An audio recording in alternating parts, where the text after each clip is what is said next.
That's what I like to hear. All right, 3, 2, 1, go.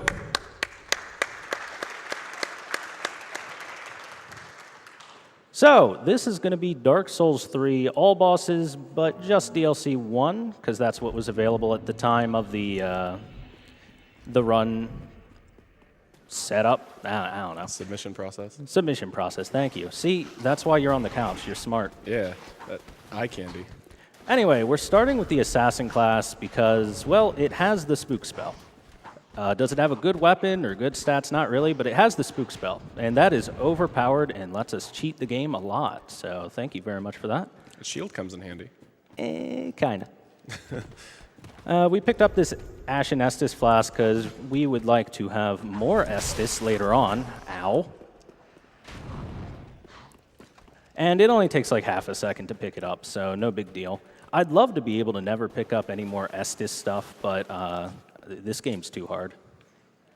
So we're going to go into our first boss right away, nice and fast. This is Udex Gundyr, and he's slightly challenging at first, but when you learn that you can stagger him by continually attacking him over and over, he becomes a lot easier. So we're at 13 hits. We're going to do some charged R2s to him while he transforms into phase 2. And he is basically dead now. Just a couple more hits. No, don't jump. Okay, we got him. Good job.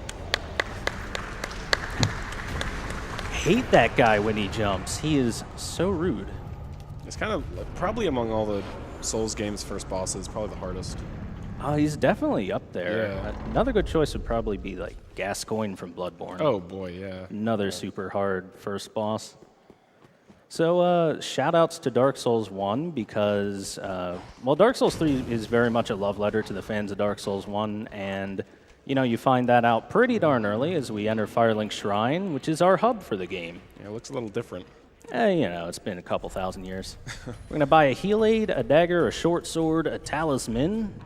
All of those will help us break the game in various ways. And we're going to infuse our fire gem that we started with into the short sword we just bought, get all our Estus set up, and we are about ready to head off on our journey.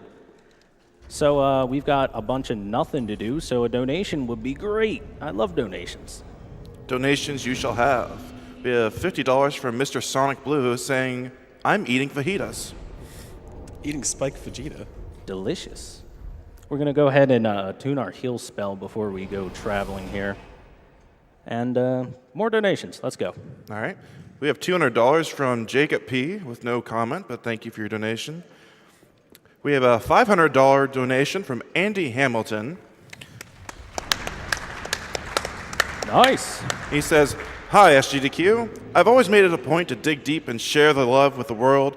Giving to Doctors Without Borders while supporting my favorite hobby just seems to be a perfect fit. Speaking of which, this donation goes to the Dark Souls 3 file name being ENB. Congrats, you got that. Because I can think of no one more integral to the lore, the gameplay, and the spirit of the Dark Souls community than the epic name bro. Cheers. Good donation. Epic Name Bro, definitely a big name for the Souls community. Oh yeah. One of my favorite people to watch Let's Plays from. Yeah. Anyway, one quick note. We picked up some gold pine resin, and I actually picked it up on the same frame that I walked off the edge, so I skipped the pickup animation and saved a whole second. Hype! Yeah, there's like a tiny little window where you can still interact while you're falling, where the item box will fade away, and if you tap it right there to grab it, you don't need to worry about doing the snag animation. And the best part is, it's a swag strat, because if you mess it up, you lose like 15 seconds of running back up there. Yeah. So it's worth every time. Anyway, what we're doing here is called a, well, it's from earlier Dark Souls, a fall control quit out. In this game, the spell is called Spook, but what that spell does is it stops you from taking damage when you take a fall. Now, the way Dark Souls is programmed is if you fall a certain distance, when you hit, you're going to die anyway. But before it registers that we're supposed to die, if I quit out while on the solid ground, it just puts me down at the bottom because Dark Souls is just a little too stupid to figure out I'm not supposed to be there. Yeah, so that does also work in Dark Souls 1, and it works in Demon Souls as well. Yeah, it's been around forever. It's because the game is constantly saving your position, which is, you know, a good thing in some ways and a bad thing in others. So we needed to talk to her right there to get the stuff to advance after you beat Fort.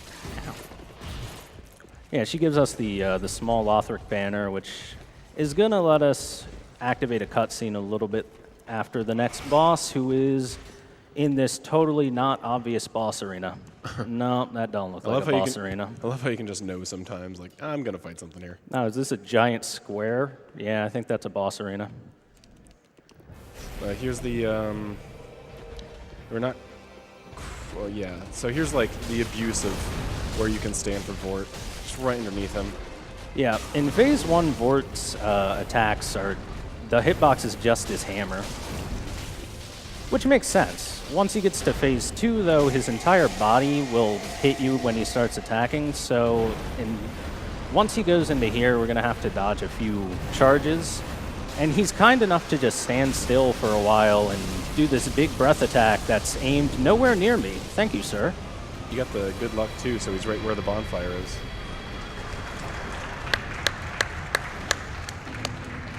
And we're going to actually take this bonfire to open that door nice and fast. Normally I'd do a quit out, but just for safety strats, we'll have that bonfire as a backup in case something horrible happens. But we'll be fine. Yeah, this is a pretty risky area up here. There's going to be some dogs, some enemies that block doorways, some like very jackalish enemies that have like these weird hats. Oop. So I stole that dog's bone, and he is rather upset with me. He's going to be chasing me for a little while. In the meantime, go ahead and read a donation while the dog chomps my butt. All right. We have a $200 donation from Rebel Go Round saying, "Hello, everyone. First-time donator, many-time watcher. Every little bit helps, but watching the new Zelda get wrecked is a great incentive. Obviously, all of this is to the Zelda speedrun." And just a quick update on the status of where the Breath of the Wild incentive is. We are currently at... Let me find it. We're currently at just shy of 74,000 out of the 100,000 needed. Keep those donations coming. I'm sure we're going to get that met very soon with your people's generosity. Nice, that's good to hear. I'm super hyped for the Zelda run. Yeah, that run is really intense, the 90% run. So I'm quitting out at this doorway because this guy likes to stand in it when you run over there, and when you quit out in Dark Souls, it resets all of the enemies back to their spawn position, so it moves him out of the doorway and allows me to pass through. Now, I could fight him and go through it, but usually the other guy inside of that house off to the right also gets in the doorway, and then you lose time and get angry at the world because they hit you. Yeah, Dark Souls games, sometimes you'll see some really weird movement in the speedrun, and that's typically intended. Almost every pattern and place where he stops running and regains run and rolls, it's not just improv and trying to get from point A to point B. You want to stop certain enemies. So he rolled into that one that he just ran by because he's got that pitchfork. And you'll switch to a two-handed weapon here because you need to kill the lizard, and it's like, yeah. Well, we'll switch to this two-handed fire weapon. Whoa! What is with that fast teleport, lizard? I've never seen him do that. Hey, we got a GDQ meme. We did it. Don't worry, it's Dark Souls 3. You don't have to try that hard. Oh, it's true.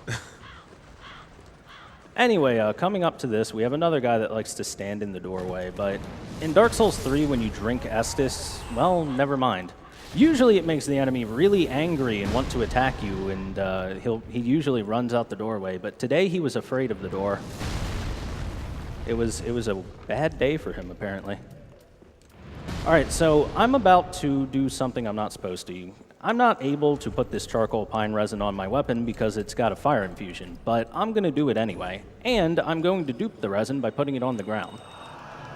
So this is why we have the heal aid in the first place. By trying to use the resin, it kind of puts the action into a queue, and then we access the queue by using heal aid and then an Estus flask right after, because Dark Souls is really weird. Now he's got a fiery fire weapon. And the fire damage stacks, and this boss is weak against fire. So, yeah, this boss has these nodes on him that you need to break, and eventually the floor will be destroyed, and all the enemies will die of fall damage. You don't, for some reason. Man, Weird.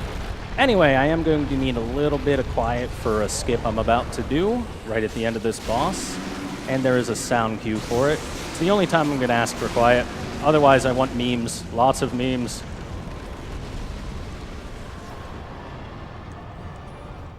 Oh, I think that was early. I saw victory achieved.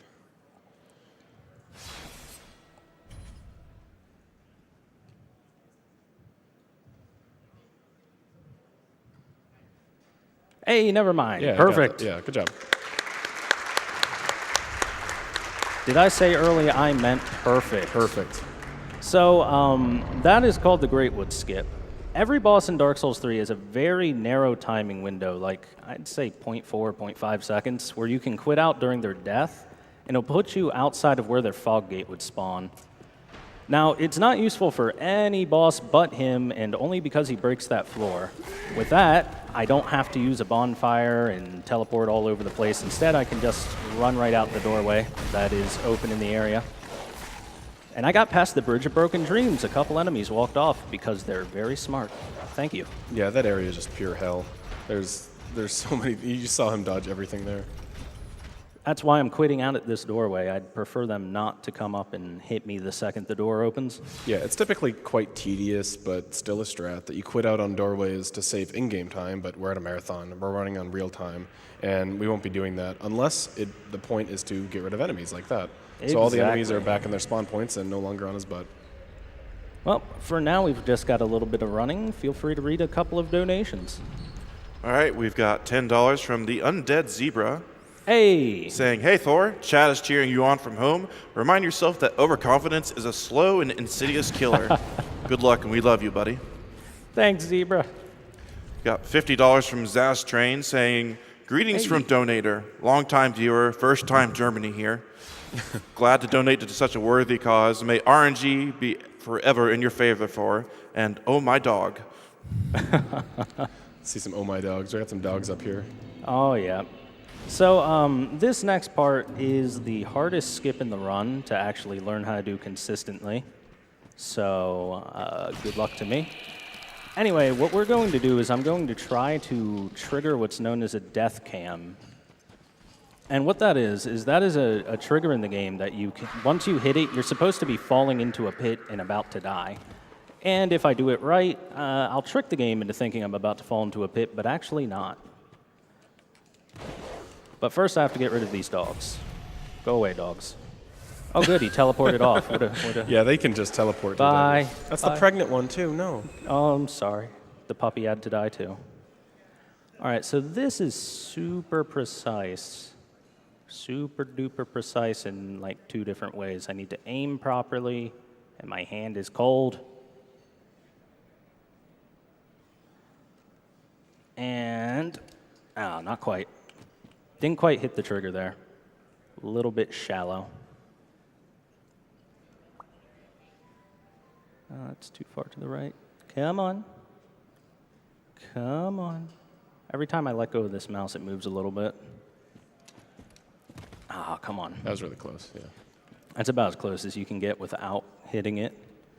And any deeper, and I would just fall into the pit. Get your butt in there. Come on now.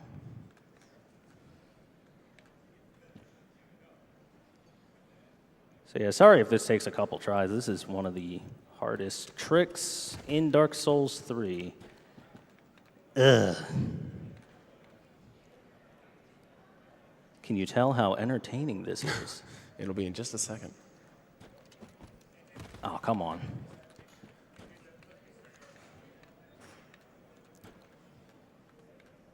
Anyway, I can fail this like 10 more times and still save time. Yeah. There we go. Look at that. We're dead. We did it. So, like I said before, this is called a death cam glitch. And I hit a trigger that makes the camera kind of lock into place. And it's supposed to go into an overhead view as you fall down, and then the words, "You died," come up. And somewhere in Japan, Miyazaki laughs at you. The property of the camera is what loads a lot of parts of the game.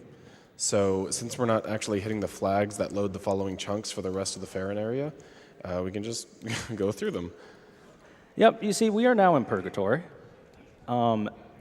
Things like trees and solid objects like the ground still have mass, but anything that's movable and interactable no longer exists, like this gate that I just passed through, that I'm not supposed to pass through on this side. And now I just have to navigate my way through. By the way, the navigation during a death cam is really weird. I'm using the keyboard because it has basically like tank controls, almost like I'm playing Resident Evil. And now we're right next to the bonfire. Yeah, so typically you have to walk around the swamp and there's really annoying enemies and you gotta light some torches. And just to open up a door so you can get to the Abyss Watchers, but yeah, is a that lot skips better. the entirety of the Farron Swamp, which is a minute and a half, 2 minute slog through huge amounts of enemies and a really annoying area. And hey, if you like really difficult to perform tricks, congratulations, we've got another one right on the way. yeah, I don't think there's a single Souls run or category that's like competitive and doesn't have like one trick that's like super tricky. Yep. This next one I get one try at, unless I want to cheat and load a save file. Who would do that? Nah, nobody would do that. You can't do that in a marathon. It's impossible. Anyway, we're about to go into the Abyss Watcher's boss room. But I'm going to try and enter it in a very special way. There is a specific area inside of this boss room which, well, you'll see.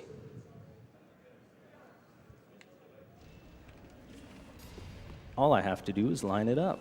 This is another incredibly precise trick, so if I could have some stability with my hand. Oh, geez. It's over. I'm so shaky. Whew. Hand's freezing.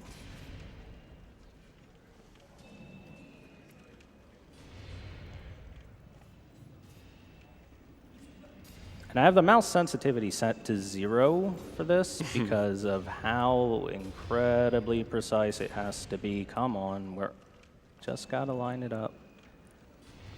I feel like a giant with this mouse. This mouse is tiny.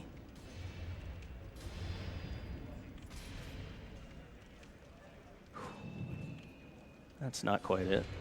Yep. Controller, please.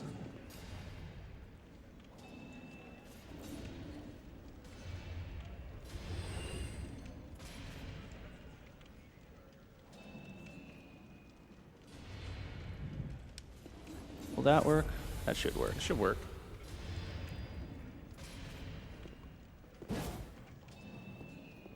All right, so a couple of charged R2s is going to put me into a really specific area inside of this boss room. And this, I believe, is the only boss room where you can do this. They fixed it. Used to be able to do it on Soul of Cinder. I think this wasn't possible before, but then they patched the game and then it's possible. Yeah, FromSoft is really good at doing stuff like that. Yeah, there you go. So hey, you might notice that the Abyss Watcher's fight is a tiny bit easier for me than it might have been for you when you were playing. I mean, he's just, he's not home right now, but I mean, I can still hit him.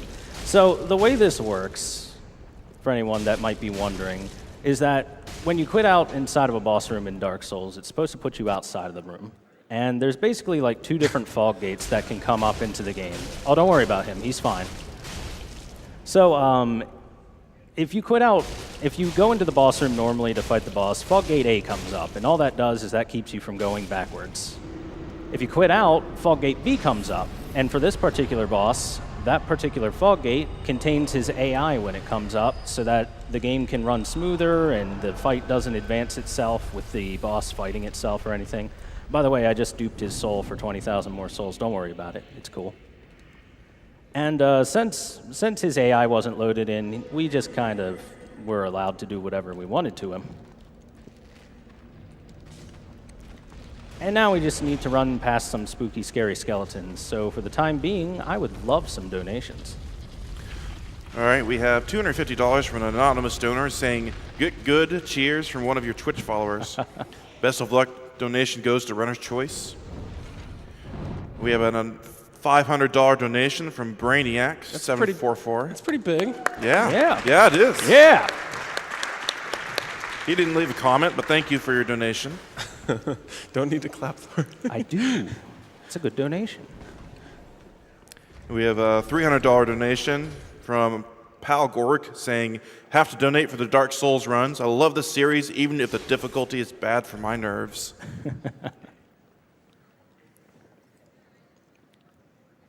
We have a $200 donation from Marnie Sapper 21173 saying, I love the Soul series. It completely ruined all the other video games for me. Praise the sun. All right, so we just picked up the Grave Warden's Ashes and then ran by Naruto. The Grave Warden's Ashes let us purchase 2 things from the shopkeeper that are very important. First, it lets us purchase Titanite shards so we can upgrade the main weapon for the run. And second, it'll allow us to purchase some Carthus Rouge, which is a resin that got added in Dark Souls 3, which inflicts bleed damage after a certain number of hits, which is going to be the main way that we fight the later game bosses, because unfortunately there's nothing super OP to the point where I can just dark bead them to murder them like in Dark Souls 1.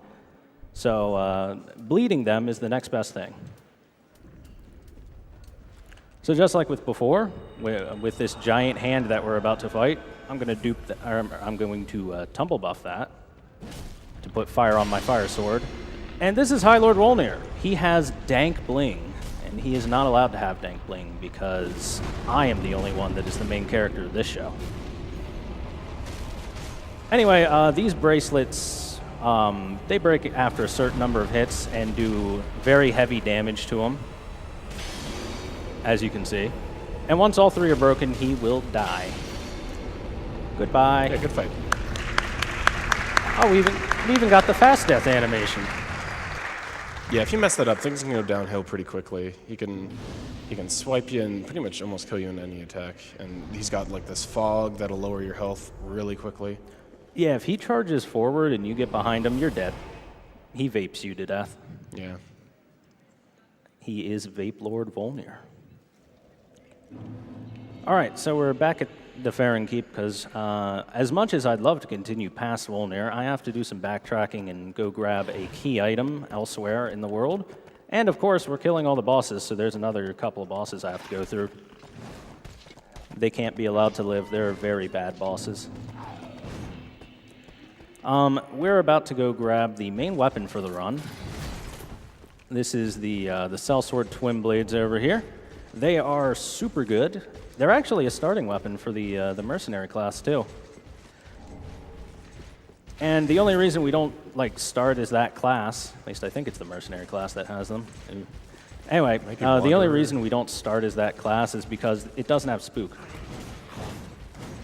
Yeah, spook is more important in terms of the time save, but knowing that the Sellsword Twin Blades are really strong, it's not too hard to know what the strongest weapon is. All you gotta do is just test it.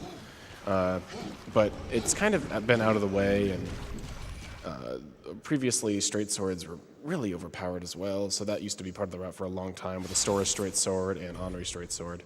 But Spellsword Twin Blades, with plenty of dexterity and upgraded and just using 2 weapons at the same time, basically, you can get a really high DPS in. Mr. Krabs, no. Oh, he's got the Grass Crest shield. Best shield in the game. Yeah, always the best shield in like all Souls games because it regenerates your stamina. Uh-oh. He's teleporting. All right, we are very close to our next boss. Just a couple more doorways. Hopefully that dog is not following me anymore, but knowing Dark Souls, he is. And you might notice we're passing like all the mages in the universe. I wonder what kind of boss we're about to fight. Probably some sort of melee boss. All right, so we're going to tumble buff our weapon, and I'm actually going to dupe this just for safety in case we get really bad RNG on this boss. This boss is RNG based for the run. So this is Crystal Sage. He's going to go ahead and disappear now. And I did a very specific amount of damage to him to make sure that he wouldn't go into phase 2 yet. And I now need him to cast a spell called Crystal Homing Soul Mass. So I'm just going to dance at him until he does it. Oh, good. Because Good RNG. He won't teleport while he's doing an attack, and as long as one of the beads are still in the air, he won't teleport. Yep, and this prevents him from properly going to phase 2, which in phase 2, he'll teleport all around, he'll create a bunch of clones of himself, and they all hurt a lot. And that was a really good Crystal Sage split, actually. Yeah. Only took him a couple of spells before he cast Homing Soul Mass. Big run killer normally on that fight. Not because of the difficulty, but just you gotta get lucky. It's somewhat difficult to actually fight him like that and prevent him from shooting off his shots, Oh, too. yeah. You have to circle around him and stay on his side, or else they'll fire off really quick. Safety bonfire. Anyway, we've got a big run going on, so feel free to read a few donations. All right, we have $15 from Mikas saying, donating during Dark Souls because they are some of my favorite games ever. Good luck to Thor W and praise the sun. We have a $50 donation from Aggie the Salty saying, had to donate for Dark Souls. Kick some butts, Thor W, and kill the animals before they kill you. Yeah! Oh, no. Please. Please, dog. More donations, please. All right. We have $100 from Anonymous saying, love seeing new games broken on GDQ, so I'm putting my birthday money towards Breath of the Wild. And we have a $200 donation from The Vanished Man simply saying, wow, pretty great. Wow. Then we have Honey Bunch giving $500 donation. Yeah! Simply saying, go fast. All right, so this guy is going to take us into the DLC.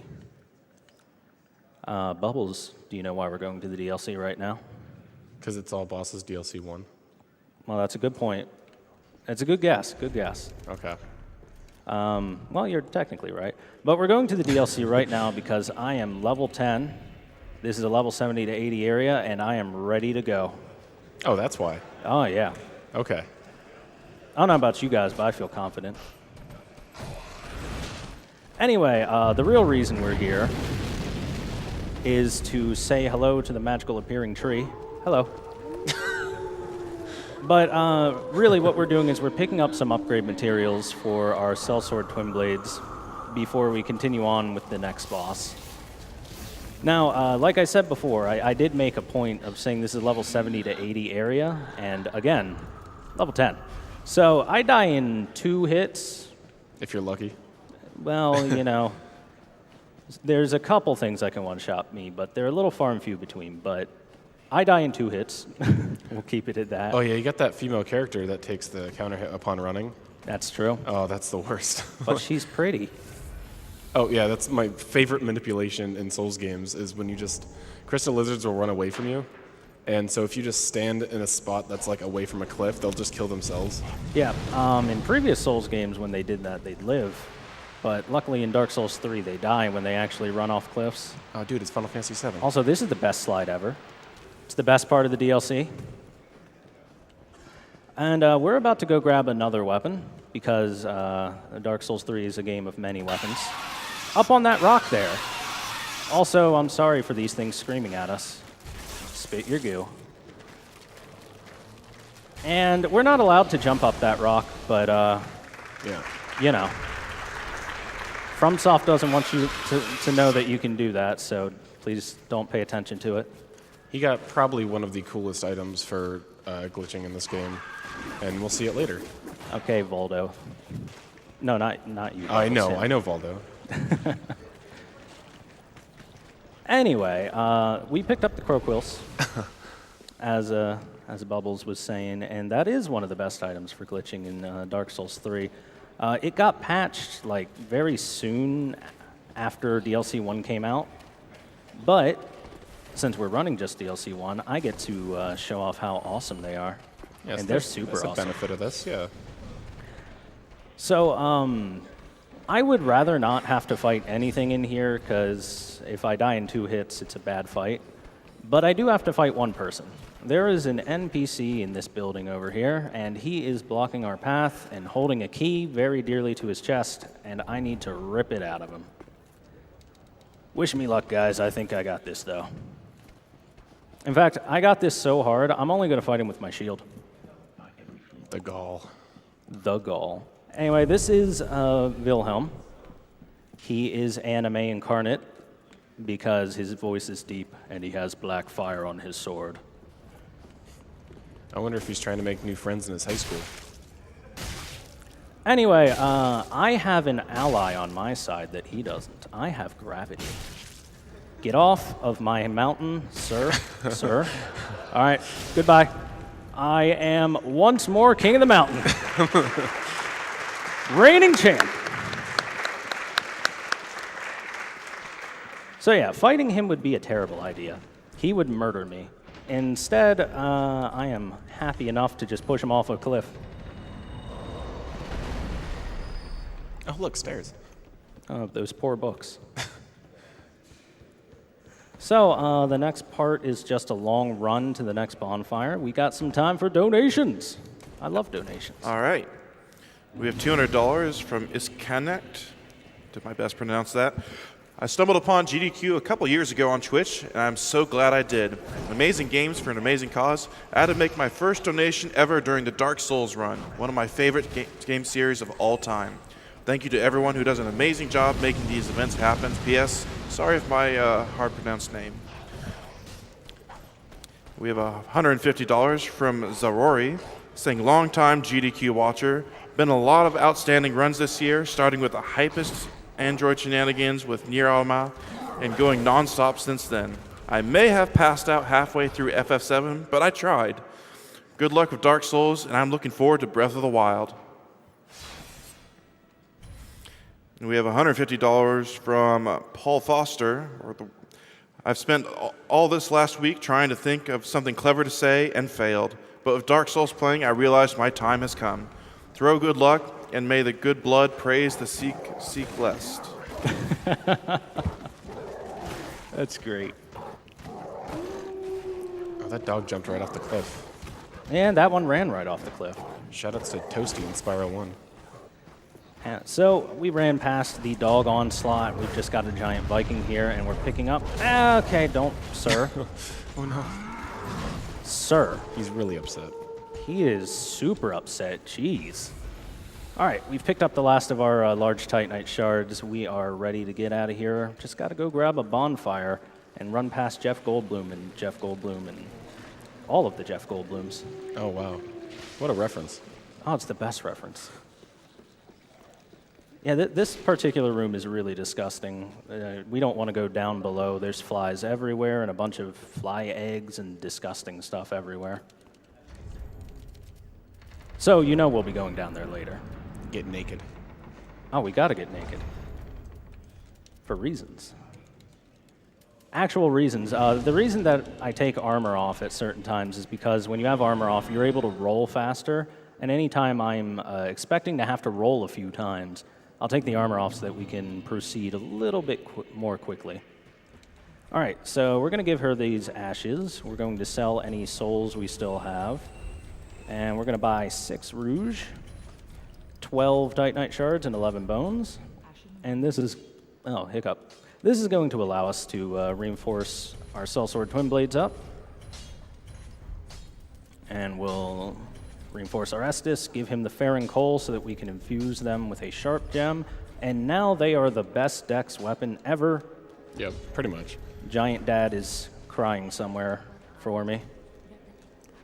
All right, so we didn't have enough dex to use it, but I'm going to level up dex just a tiny bit. All right, that seems good. So with the sharp infusion and with the increased level of these blades, they have A scaling. Yeah. Close to S, probably. Yeah. I think it turns to S if you get like closer up to +5 on the sharp. But, something like that, yeah. But we're going to see how these just go through people like butter. I mean, before it would take like 4 swipes to kill these guys. now they're kind of nothing, which is great. I love being able to murder stuff in one hit. Feels good, man. And the swings don't take up too much stamina, and they have like a huge, I guess, circumference of like how far you can actually hit. And really useful. And one of the best things about them is you can dual wield them. Yep. And the way dual wielding works in Dark Souls, at least as far as I remember, is that any resin you have will be afflicted 1.5 times. Any damage is like 1.5 times damage, so your scaling is a little bit better. Any stagger is inflicted by that, which makes it so that we can build up bleed a lot faster, we can stagger the bosses, and it just makes things a lot more comfy. All right, we've got some time for a donation or two or three, probably. All right. We have $150 from Anonymous saying, first time donator. I had to donate during the Dark Souls 3 run. Get good or get wrecked. Sleepyhead donates $200 saying, more games please. Also, Belgium says hi. Hey, Belgium. We have $250 from Brandon84 saying, thanks everyone for all your hard work for a great cause. Thank you, Brandon. And then we have an anonymous $375 donation saying, long-time watcher, first-time donor, hoping for that Breath of the Wild run while enjoying Dark Souls. Thank you very much. Great donation. We got time for one more. All right. We have $150 from Ryan Henyard saying, greetings from Michigan. SGDQ is always special because it provides a great way to introduce friends, coworkers, and family to what our wonderful community can do. Thank you to all the staff and volunteers who make sure the event is safe and welcoming for all. All right, so you may notice I've equipped that dagger we bought at the beginning of the game. I'm sure one person remembered we bought that. Hopefully Anyway, it was me. I hope it was you. Anyway, the reason we've got that dagger is for its weapon art. Normally, when you're in muck like this, you can't run, and any rolls will be like fat rolls, but the quick step weapon art allows us to just kind of cruise our way through it. Mr. Giant, are you going to attack me? Oh, there it is. On that ring that you just got up there is kind of like the opposite of the red tearstone ring. Yeah, very similar to that. The Lloyd Sword Ring gives us 10% damage if we're at full health. So, very much like the red tearstone ring's opposite. Mm-hmm. Also, it gives us this nifty red glow, so we always know if we're at high enough health for it. It gives him a really good excuse to heal and make it look like he's not scared. Exactly. Also, I'm not scared of anything, please. Oh, yeah, it's easy. Easy every time. Now, if you saw when we killed the first enemies with these weapons, these guys are just going to get torn down. So yeah, would you like to explain how this boss works? So, the Deacon is more like this energy that flies around between enemies, and you have to keep on killing the red dude right there, and then when he dies, it'll go into someone else. And then eventually, when the health bar gets to a certain amount, the real Deacon will pop up from the ground, and then once you kill him, that's the whole boss. But there's a few different variants of the enemies in here. There's the fatties and the normal dudes mainly, and the tall guys. That was some terrible RNG. It spawned behind the coffin. What the heck? Oh, by the way, that was the boss. Yeah. Yeah.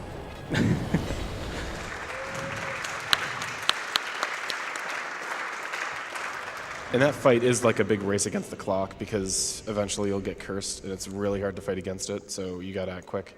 And you don't even have to, you can take like 2 more minutes on that fight and still be okay, but casually that is a huge hump to go over. Yeah, that fight can be a little tricky because, I mean, even in the run, even with this weapon that just tears them apart, once in a while, once in a blue moon, they all just stagger their attacks on you and you can't move and you get destroyed. It's a very bad time. Anyway, welcome to Irithyll. This is like the most beautiful looking place in Dark Souls 3, in my opinion. It looks very Bloodborne-ish in a way. We're gonna walk through it this time. Anyway, yeah, I mean, you can see the great filter. It does have one minor problem. Since it's so similar to Bloodborne, it happens to have a Bloodborne boss in it for some reason. I'm gonna, you know, we're just gonna get rid of him. Goodbye. So for anyone that's had trouble with Bridge Dog there, I know I did. I hope that felt good for you watching him die. It does for me. We killed him for the ring that he drops, Pontiff's Right Eye. The way that that works is after you do a certain number of consecutive attacks, the ring will activate and it'll give you a damage boost. I'm not sure the exact number, but it works really well with a weapon that hits twice when you swing. Bad Pontiff Knight. These guys are the worst. Yeah, These guys are terrifying. they're really fast. All right, so I know I said Irithyll's a really pretty area, and I know you guys would love to look at it, but we're going to take a minor shortcut through it, and we're going to save just a tiny bit of time. But luckily, FromSoft was kind enough to leave a shortcut in the game for going through Irithyll. Yeah, this jump's so tight. A little early. This is a super tight jump. Every trick in Dark Souls 3 is like really, really accurate. Yeah. So welcome to the developer-intended route through Irithyll. Yep. FromSoft just loves that this exists. It's canon. It looks beautiful, too. And we're done with Irithyll. I hope everyone took some pictures. And we are on our journey to the next boss, so feel free to read a couple of donations. Absolutely. We have $50 from Nista saying, I've only ever finished Dark Souls 1 after many, many deaths, but watching you use gravity has inspired me to try out Dark Souls 3 now. Good luck with the rest of the run. We have an anonymous $500 donation with no comment. Woo! Good donation. Thank you.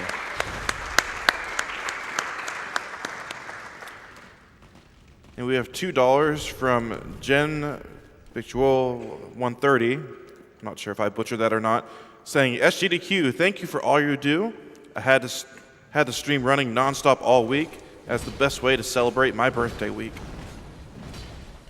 All right, so coming up here is, well, it's just not a good place. This place sucks.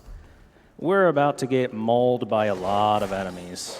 And I accidentally threw that other alluring skull I had, but don't worry. Don't worry, I'm fine. Everything's It's going to be okay. Go away, please, dogs. Okay. Jeez. So for anyone that doesn't know, we just ran by 5 dogs and 4 mages. It's a tiny, tiny little bit of enemies that can kill you really easily. Dark Souls 3 loves that. They love just shoving a bunch of enemies together and laughing at you when you die. I just wanted to interject a relevant donation worth $1,000 from an anonymous. Ooh, dang. Saying, look at that dog. Look at that, dog. All right, our next boss here is Pontiff Sullivan. He is, well, he's a casual player slayer. He really is. Here comes that shield. Here comes that shield, yeah. Unfortunately for him, I'm slightly less than casual. I've played the game once or twice. You know, I liked it the first time so much, let's do it again.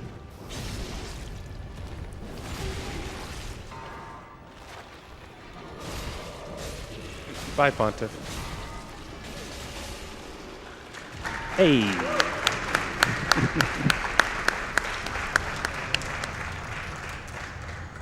That was a good Pontiff. Yeah, that's one of those bosses, again, that takes many tries casually. And Oh, yeah. So, yeah, this is where you just, the not like this, my childhood. No, for anyone that's died to Pontiff 300 times like I did, I hope that felt good for you as much as it felt good for me. I love watching him get destroyed. So, we're about to go through a place that, if you played Dark Souls 1, you might recognize it just a tiny bit. No, actually, my equipment's fine. Anyway, right up these stairs. Man, I started my sentence too early. My timing's off. Oh no. Man. All right, so we're going to run up these flying buttresses, and you might see some of these Silver Knights shooting giant arrows at me. They got a few more since last time.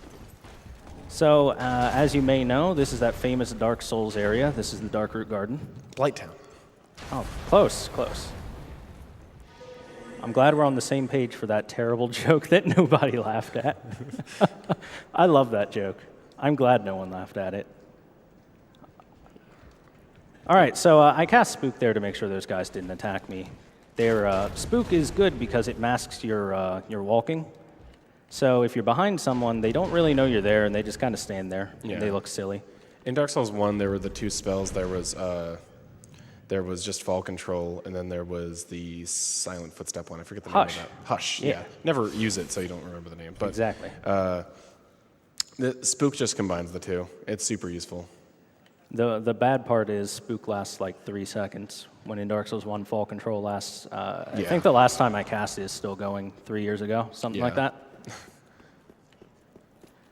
Anyway, earlier I picked up the Easterner's Ashes. I kind of glanced over that, but those will allow me to buy large Titanite shards to upgrade my weapon even further. And we have some time for some donations while we're on this elevator. All right, we have a $10 donation from Sadie the dog. I'm a dog, so I don't know what is happening, but my family has been watching SGDQ for days now. Thank you for making them happy. And Cyclops Boy donates $1,000. Cyclops Boy, Whoa. thank you. Clap for that one. Saying long-time watcher, long-time donator. Dark Souls 3 has been a massive part of the speedrunning community since it came out, so I just had to donate during this run. Shoutouts to Shoutouts and Bubbles on the Couch. Yo, what's up, man? Put all this to the Breath of the Wild. What's the progress on Breath of the Wild now, Strav? We are just a little over 2,000 away from meeting it. Ooh, nice. It's very close. That's one hot D We're away. going to get it. One more good donation. All right, so we are right next to the next boss. So since we're in a Dark Souls 1 area, we're going to face a Dark Souls 1 boss. For the most part, at least. Yeah, for a portion of the body, it is the same boss. Anyway, we're going to go ahead and get our setup before we go in here. So this is Aldrich, Devourer of Gods, or at least the bottom little worm part of him is Aldrich. The top part is actually Gwendolyn, who was a boss in Dark Souls 1. This fight can actually kind of suck, so... It definitely can, but it won't.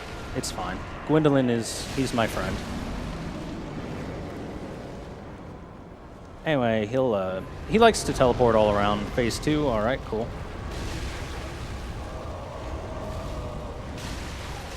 So when attacking him, hitting him in the Gwendolyn here does a little bit more damage, so we're able to take him down pretty quick. We only got 1 teleport. That was a really good fight. Yeah, you can get super screwed. You go right in the corner, and there can be the rain of arrows. That's one attack that we never want to see him do. If, in phase 2 at least, if he does an arrow attack, he'll fire a bunch of magic arrows up into the sky, and they chase you for 10 to 15 seconds. And if you get caught in them, they kill you in about a nanosecond, something like that. Yeah. Yeah. Sounds about right. An entire nano of a second. That might be too long, actually. It's faster than that. All right. So we're running out of places to go. We went up, and now we're going down to our next boss, which will be Yorm the Giant. And for the time being, we have time for, I think, 2 donations. Yeah. Well, yeah, until we use this item here. But yeah, we got time for 1 or 2, yeah. All right. $200 from Dr. Aisha235, saying, running through areas and not fighting enemies was always my main Dark Souls strategy, so I'll pretend that I was just intentionally speedrunning the whole time instead of fleeing in constant panic. Thanks for another awesome GDQ. And then $200 from Pearl L, saying, thank you for all this awesome week. I had not many hours of sleep this last week, but it was all worth it. It's always worth it for GDQ. I've always enjoyed it. So these are the crow quills. When you combine them with Spook, you become unkillable during a fall.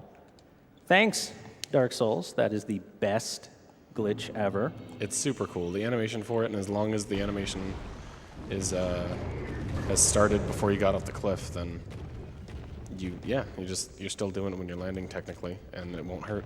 The best part is it's super easy. All you have to do is spam L2. Yep.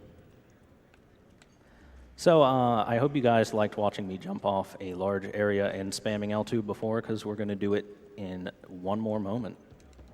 Oh, we need that stretch out gesture. The stretch out gesture is great. That's Gilligan from Dark Souls 2 or something like that, I think. The guy you get that stretch out gesture from. But mainly I grabbed the Undead Bone Shard, because I'd like my Estus to be a +1 at least. Mm-hmm. This fire sucks so much. Yeah, it can hit you when you think it's not going to. It's rough sometimes. All right, so I'm going to equip slightly less equip load because we're going to grab another weapon. I hope everyone's excited for another sword. This one is specifically Yeah. for Yorm. Oh, and we've seen this one before. Hey, it's Yorm the Giant. So this guy looks intimidating, but he's actually probably one of the easiest bosses in the speedrun, unless bad luck happens. Anyway, shoutouts to Demon Souls.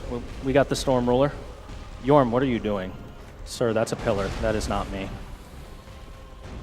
Yeah, you definitely don't want Yorm to do weird stuff because... Yeah, when Yorm does weird stuff, it becomes hard to tell what I should do to fight him. So when he got locked on that pillar, that was odd. All right, so the main thing we want to do is bait out that little slam attack. Headshot. Because it lets you do that to him. And Yorm's actually the only enemy in the entire game that this giant wind blast works on. You'd think it would work on, you know, a peasant or something like that. Nope, just Yorm. Anyway, by walking like this, we're able to bait out that attack and give us time to charge up for another weapon art. That was close. If he would have been able to get further into that animation, he might have... Yorm is really weird, and sometimes even when you hit him with the weapon art, somehow he doesn't get hit by the weapon art. Would you calm down? Jeez. Bye, Yorm. All right, let's munch on a soul while we've got the time. Delicious.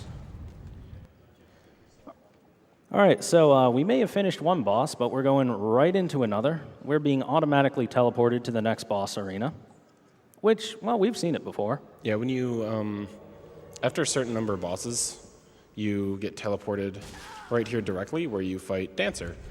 And then Dancer will lead you to the following area again. And that's really nice to abuse, so you don't have to use a homeward bone or anything. Yep. Specifically, it's after you kill the other Lords of Cinder. Yeah, Lords of Cinder. Yorm, the Abyss Watchers, and Aldrich. So this is Dancer. She is one of the tougher bosses in the game. So I'm going to be extra careful not to get grabbed, because that grab will kill me in one hit. All right. Phase 2, Beyblade, let her rip! Oh, I love it. I love Phase 2. She's just fidgeting around. So normally I would be right inside of that spin to kill her during it, but I wanted to be a little bit safe.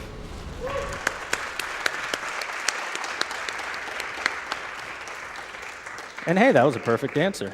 Yeah. How lovely. Hey, it's Lothar Castle. Yep, Lothar Castle leads us to the end of the game, but we're only maybe halfway through all the bosses. We've got quite a few more to finish off. And I've been debating with myself whether or not I would do a Peach strat. And for anyone that doesn't know, Peach means you are a failure and you are taking the safe way out. I'm a failure in taking the safe way out. I'm going to teleport back to the Firelink Shrine and use a few of these souls. So in the meantime, let's have a donation or two to distract from my horrible failure.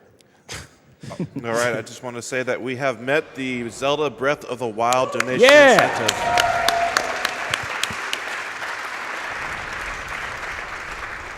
That took no time at all. Yeah, nobody saw that coming, yeah.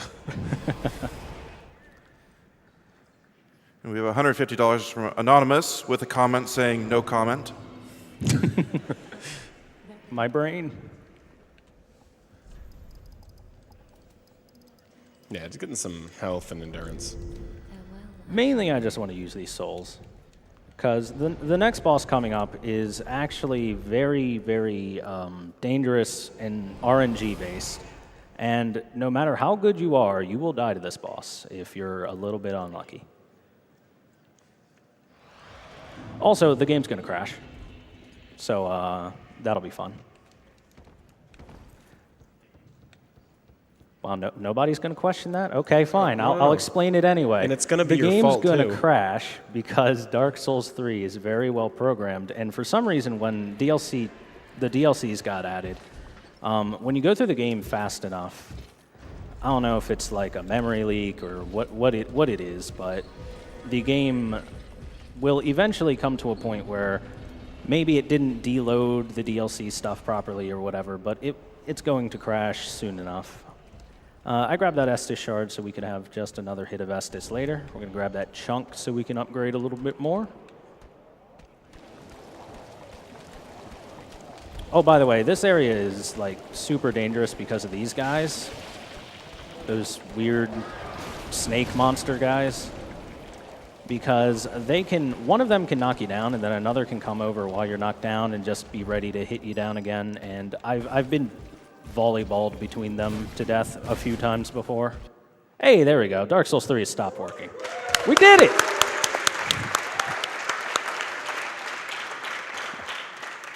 Surprisingly enough, Windows did not find an answer to the problem. All right, we're good. It closed. So whenever Dark Souls crashes, it gets real angry at me, and it has to write in its diary about all the bad things I did to it. So we got a minute for a donation or two. All right. $200 from Duct Tape saying, the Dark Souls 3 speedrun has taught me that I've been playing the game wrong since the beginning. We have a $200 donation from Corey T with no comment. And we have a $15 donation from Dockney. I think I pronounced that right. I had to donate for my first time during my favorite game ever right now, Dark Souls 3. This game took me 100 hours to finish on my first playthrough, and seeing Thor W completely destroy this game in 1 hour or so blows my mind. Good luck, Thor, and all the other runners here to Breath of the Wild. P.S. Your knitting deserves a big round of applause. Hey. So, while I was running to this area, I was specifically pausing at certain areas because anytime you pause and unpause the game, it'll save your position, so we didn't have a very long to go. This is Osiris, the worst boss in the game. Oh, I'm sorry, the Consumed King. I read that wrong. It has the best dialogue among any boss, probably. That's true. Anyway, he's going to vape really hard. Look at that dank vape. We get it, Osiris. Ah, come on. I'm surprised we're still in Phase 1. Transform. There we go. So, Phase 2 is when Osiris becomes the worst. Ocelot! He's gonna charge. Okay. So, he has an attack we affectionately call the instant charge, that he can do at any time. It has no startup. His entire body is the hitbox. It does a lot of damage, and it can just come out of nowhere. Oh, nice. Got that Okami spin. Come on. There we go. Wonderful. Whew. I gotta tell you, that is the boss I was dreading the most, because even earlier today in practice, when I was doing a little bit of boss practice, Osiris went into Phase 2, stared me in the face, and decided to charge at me 7 times in a row and ruin my life. Glad he didn't do it here. That was very nice of him. All right, so we're going to grab this gesture. It's going to allow us to go places, magic places. Whoops. All right, we've got time for another couple donations while we just warp around. All right, we have $10 from Emily Nyan. Yo, Thor, Emily here. Hey. I couldn't resist donating. There's thousands of messages waiting for you when you get back from your run. Make sure Friday gets back to Bloodborne. Half this donation goes to Runner's Choice, half to Bubbles' Choice. We have $150 from Anonymous saying, I just want the Sunlight Metal Coin, but may as well enter for everything. Shoutouts to shoutouts. Yo, sup, shoutouts. Shoutouts is awesome. We have $200 from Anonymous saying, I've watched a ton of GDQ footage on YouTube, but this is my first time catching it live. Very excited to tune in just in time for Dark Souls 3 All Bosses run. Praise the sun. Hey, praise the sun. See some, let's see, was it backslash lowercase o / in the chat? Let's praise the sun. Is it? Yeah. Oh. Yeah, it's got the arms up in the air. Anyway, we're going to take a break. This run's hard. Oh, never mind. I guess we're going places. So specifically, that gesture, the Path of the Dragon after Osiris, teleports us to this next secret area in the game. And you do actually get really good hints that this is a place you can go. You get that enemy out there that leads you here. And welcome to Archdragon Peak. This is the home of my favorite NPC, by the way, Untextured Rock. Hello, Untextured Rock. Yeah, clap for Untextured Rock. I love Untextured Rock.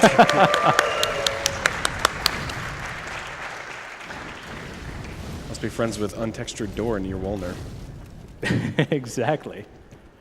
Untextured Rock gives me the strength to go on in this dark and brooding world. Yeah, because this area tends to drag on. Oh, was that a pun? Yes. God. All right, time for our next boss. So this boss is a kind of large dragon. I mean a wyvern. It's totally a dragon, though. Anyway, normally you have to run through a huge gauntlet of enemies in a big area and stuff, but despite the fact that he has all this health and everything, I'm going to kill him in one attack.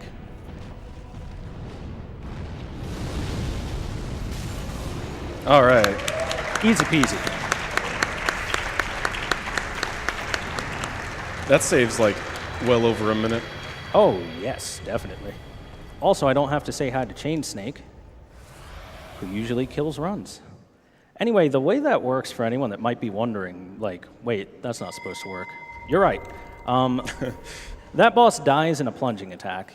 I mean, you get like a bunch of developer hints across the boss area that you can run through. And eventually it leads to an area above his head that you can jump off of and hit him with a plunging attack. But he moves around while you do that, and it's possible to miss him. So the way that they programmed it was they gave it a really big area above his head, really generous area that will just kind of teleport you on top of him. Because if you miss that attack, I mean, you fall all the way down and you die, and then you have to run through the whole place again, and they were kind enough to say that feels really bad. Unfortunately, that also means if you get just a tiny bit above his head with certain jumping attacks, like one with a short sword, it'll latch you right onto it and count as a plunging attack. Also, hey, it's the boss again. Magical. Weird how they just reused the boss. It like just a short run from the boss arena. All right, so we've got just a bit more running to do, so I think now's a great time for more donations.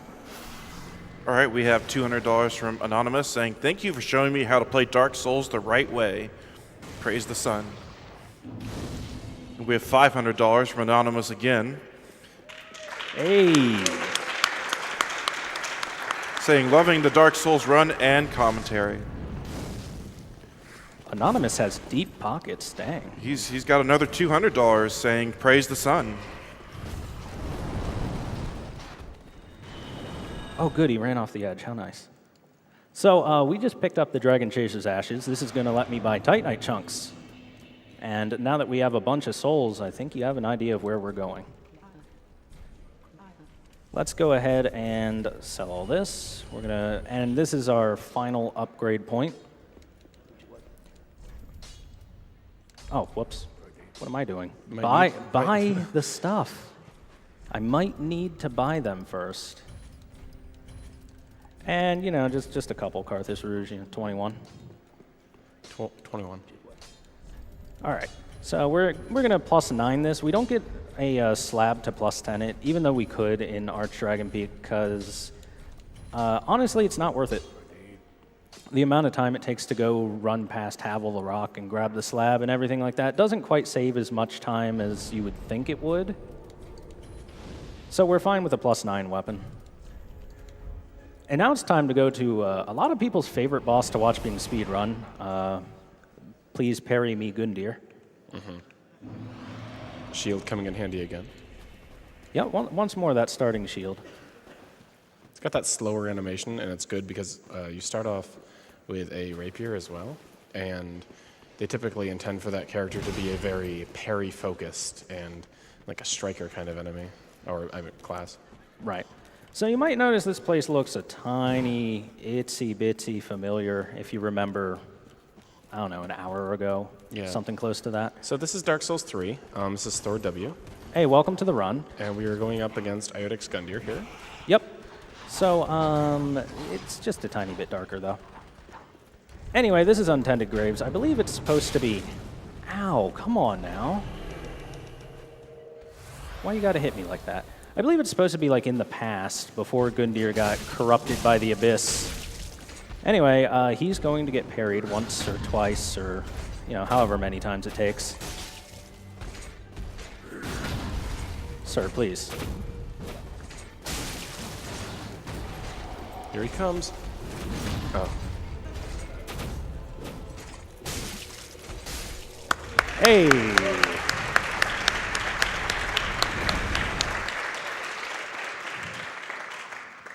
So the strategy there is actually super precise to make sure that he doesn't get a chance to actually do much of anything in Phase 2.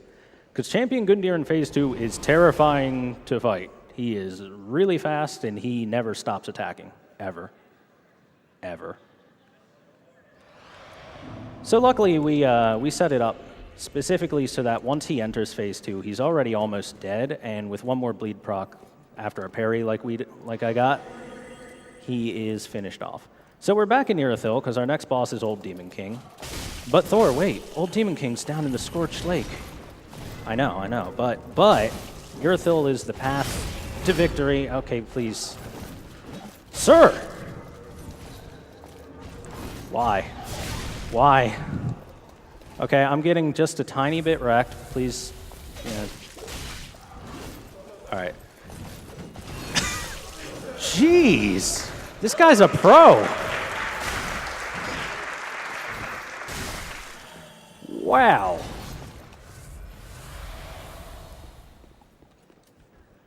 That was some amazing play by him. I mean, never before have I seen that. Anyway. There we go, yeah. As you may recall down here, almost done.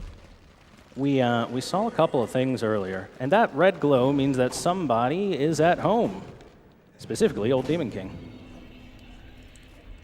Oh, I forgot to equip this. Oh well, we're good. So Old Demon King, we're going to, oh, everything's laggy. We're going to be using Pale Pine Resin because he can't be bled, because he's like made of rock or something, even though you clearly see blood coming out of him when I attack. He got a little bit unlucky there, and he actually started with a very quick fire attack and got an attack off.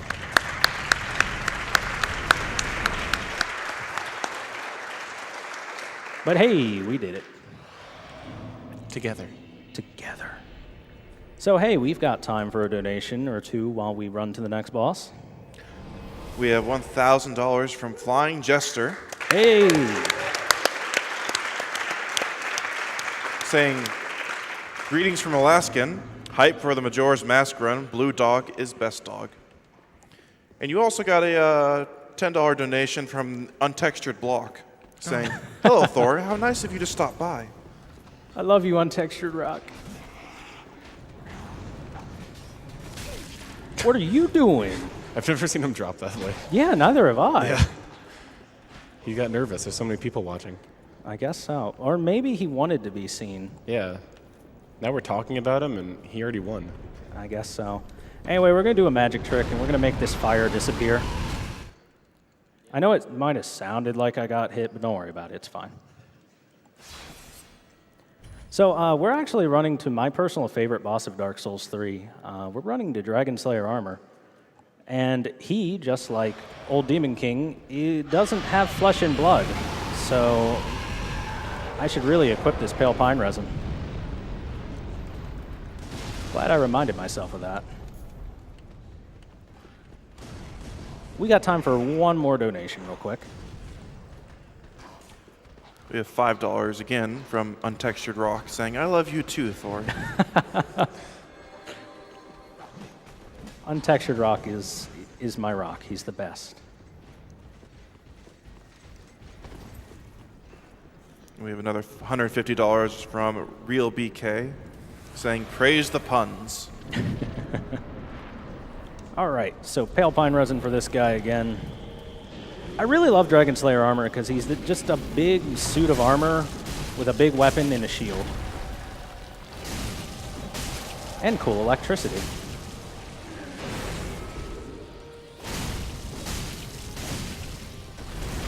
Yeah, this boss is super badass.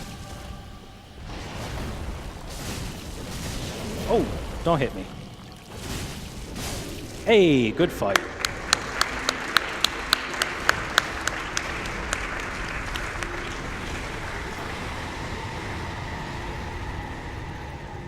So we didn't really get to see it, but once Phase 2 starts, outside of the arena, there are these two really big, they're called pilgrim butterflies.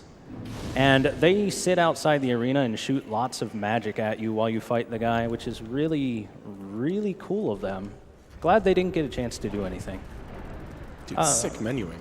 The best. Anyway, we've got time for a couple donations. This is a pretty long run to the next boss. All right, we have $150 from an anonymous simply saying, hi. Hi, Anonymous. And we have a $5,000 donation from Edward Von Stein.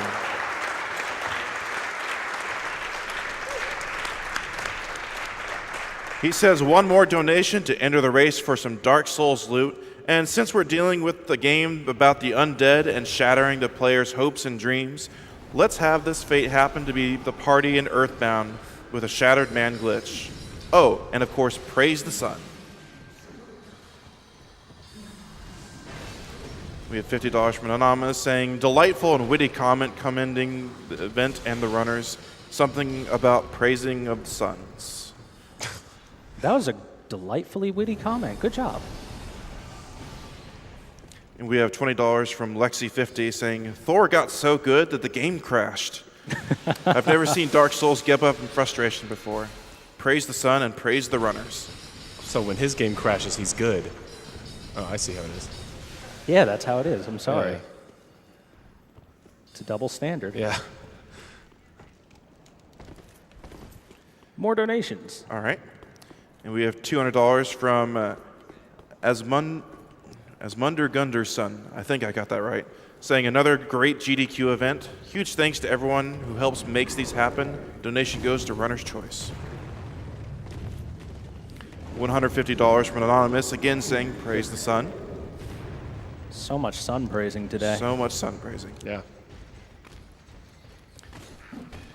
$100 from Best Coach Korea 46, also saying praise the sun, and all the people behind the scenes and the runners who made this possible. Smiley face. I agree. Can we get some claps for the guys behind the scenes that got all this working?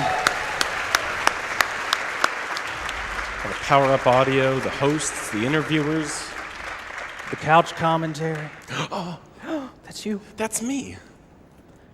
Anyway, we're coming up to the last little bit of this run to the next boss. I activated an elevator back there just in case, but we'll be fine. I've never died to this boss before. Never. And this is actually a pretty Demon Souls-esque area, so shout-outs to that game again. Yeah. This is kind of like where the Penetrator would be almost. Yeah, very similar, actually. And again, I'm quitting out at the door.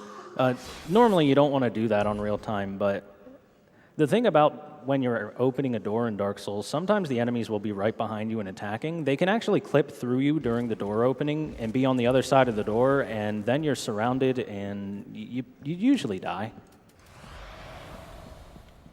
All right, time for our next boss. So Princess can start off with 2 different forms of an attack. It's either an overhead or a slow swing.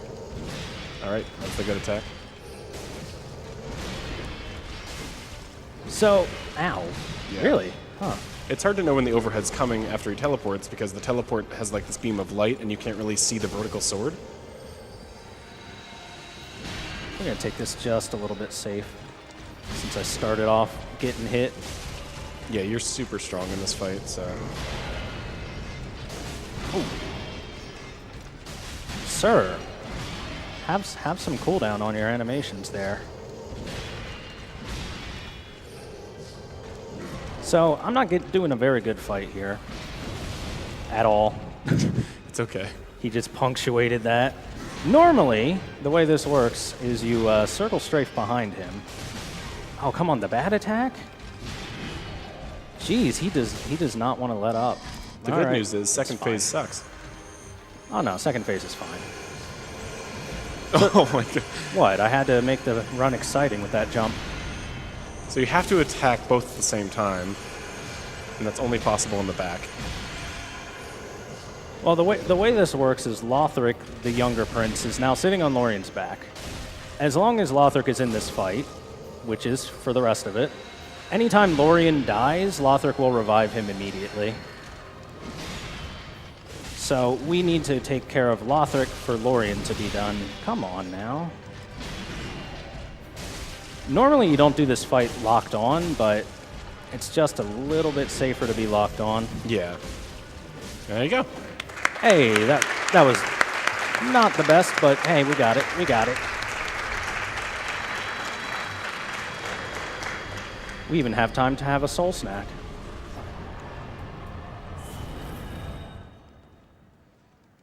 At least I didn't die. That's a good thing. Yeah. That boss is one of the harder ones to get used to in the speed run. We're gonna do a quick little level up and move on to well, everyone who's played this game is surely excited for this boss. We're moving on to Nameless King. Oh, ooh, like the coolest boss in the game for sure. Definitely one of the coolest bosses in the game.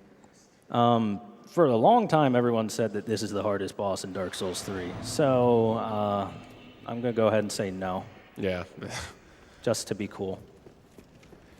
Definitely not the easiest, but I guess you'll see how it goes. We'll see how it goes. It's gonna go perfect. He also vapes. Yeah, he vapes the entire Archdragon Peak. Yeah. He rips the fattest vape. Look at that. He also comes in on a chicken dragon. He's a chicken dragon because look at the dragon's legs. They are so talony and chickeny.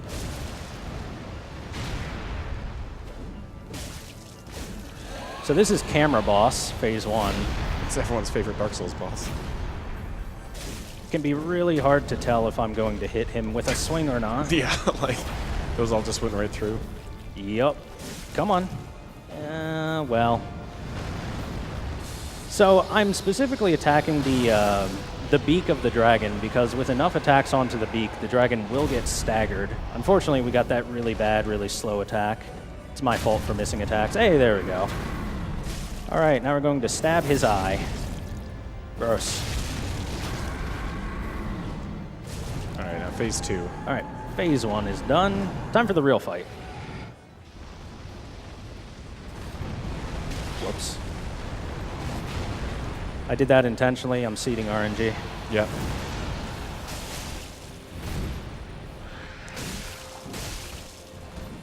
So he's actually, Nameless King is actually a very fair boss in a lot of ways.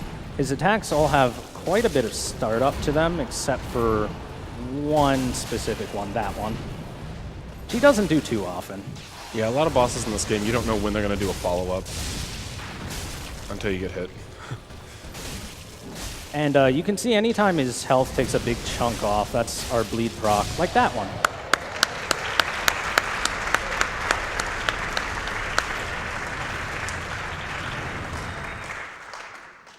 Lead procs make these bosses go down a lot faster than any other strategy. So that was a pretty good fight. Only took one hit. We're going to do one last level up because we're about to go to the DLC. We're at the last leg of the run. And the DLC bosses are just a tiny bit difficult. Well, one of them is. The other one's kind of a joke. I'll leave it to you to decide which is which. So for the time being, we've got time for, I'd say, 2 donations before I need to explain stuff. All right, we have $25 from Mr. Mars, simply saying, "That's my boy Thor." Hey. And we have $10 from Untextured Door. For all this love for Untextured Rock, I feel neglected. I'm sorry, Untextured Door. We didn't get to see you properly. I remembered you. It's true. So, like I said, we're going to go down to this gross stuff. And I'm equipping the crow quills. I hope everyone's excited. It sounds like it. This is actually my favorite crow quills use right here because we're going to jump very far on this one. So the boss is right down there. How far down there? All the way down there. So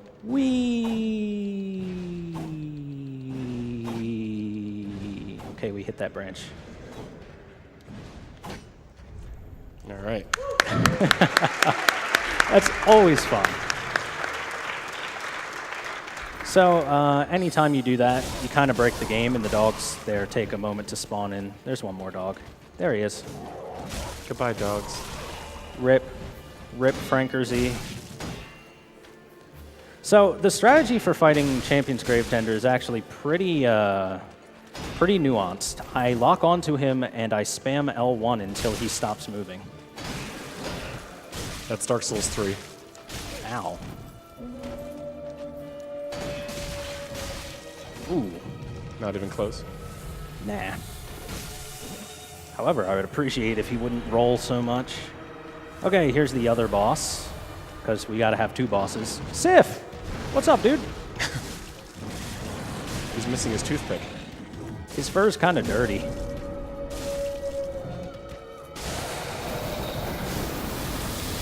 Goodbye, Sif. All right, good job.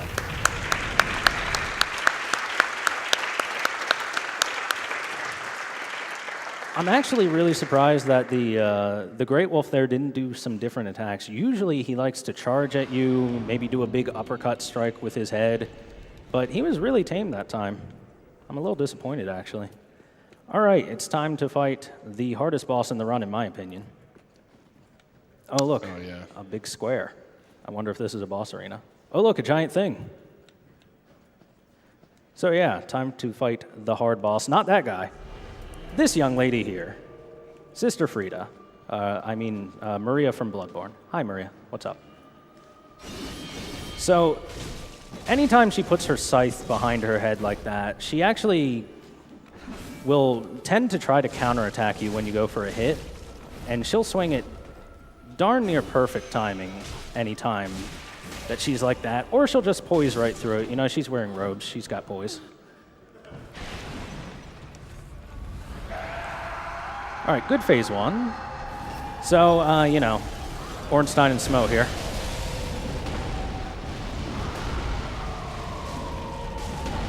So this guy's really mad about something. I think he thinks I want to take his soup bowl, but not really. All right, really good phase 2. Yep. We did it. The boss is dead. Kinda. I mean, usually the boss is dead, but I mean, we've got some dialogue to go through and a zombie to kill. So someone at FromSoft had the awesome idea to make anime. Look at that.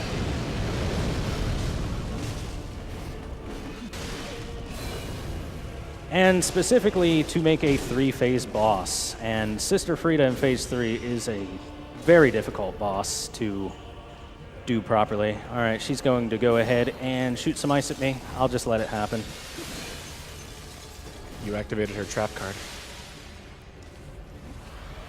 Because I get a free backstab when she does that. Yeah. So why not? Are we going to have any 7-hit combos? No, we're just going to have more ice. And more backstabs. I love backstabs. So that was a really good fight.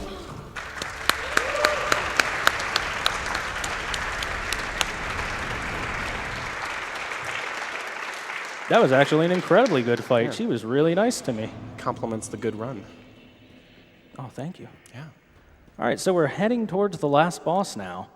So we need to offer the Cinders of the Lord onto every one of these empty thrones, because that's what the whole journey has been about. We have to go kill the Lords of Cinder and then take their heads, souls, their cinders. I don't know.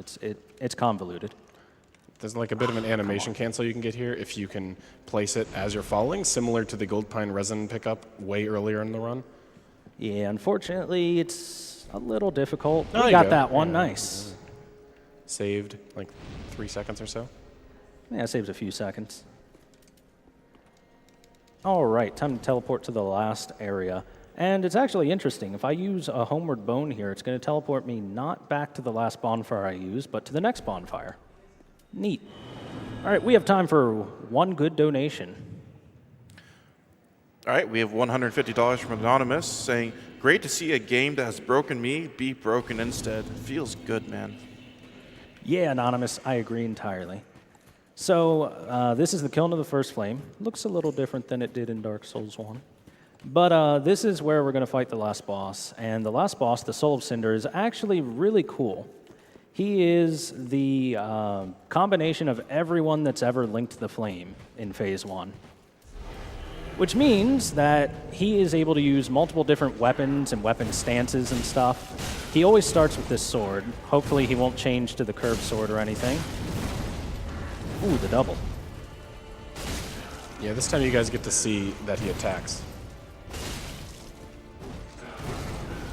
This boss, I like to call him the soul of input reading, because what I'm doing is I'm manipulating his AI just a little bit by holding different directions. When he goes to decide what to do, generally I hold back, and it keeps him from doing the up-close attacks like that. Curved sword's not going to get a chance. No.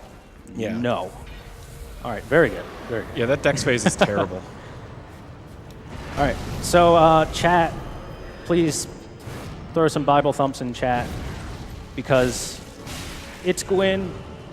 It's Gwyn. My Dark Souls 1 memories. Yeah, it's kind of a tighter roll than it looks like there.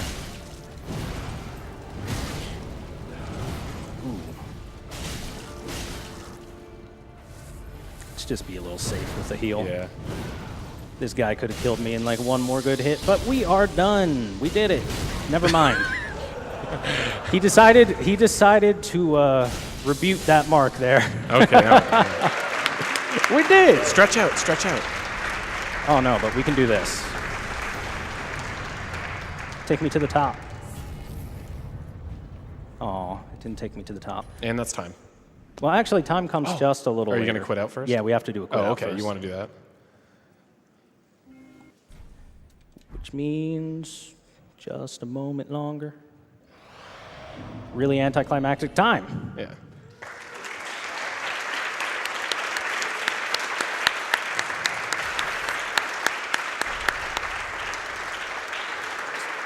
Solid run. Is that Pretty Deathless? solid. That's not bad, actually. Yeah, that was Deathless. Deathless Dark Souls 3 run. Deathless Dark Souls 3. Yeah, give it up for him again. That was really, really good, yeah. Yeah, we did it. We did it. Dark Souls 3. The hardest game ever made. Ever. Ever. This is the Dark Souls 3 of the Dark Souls games. What was my final time, by the way? It was 127.47. Oh, wow. That's really good. Yeah. Oh, anyway, I want to give a couple shout-outs. First off, shout-out to all the people that calmed down my nerves before this run. I was a bundle of nerves. I'm still shaking. They gave me a lot of words of encouragement, the Speed Souls community, my Twitch chat, all those guys. Thank you so much. Shout-outs to my family for supporting me in what I do. And shout-outs to the GDQ staff for having me here and helping me set up everything. I had a great time being here. That was Dark Souls 3, everybody.